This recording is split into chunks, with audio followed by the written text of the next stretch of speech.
आज हम बात करेंगे पैनिक अटैक के बारे में, जिसे हम घबराहट का दौरा भी बोलते हैं।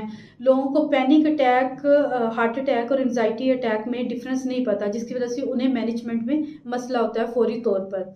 तो आज हम सिर्फ पैनिक अटैक के बारे में बात करेंगे, उसकी अलामात के बारे में और उसकी वजूहात क्या हैं, उसके बारे में डिस्कस करेंगे।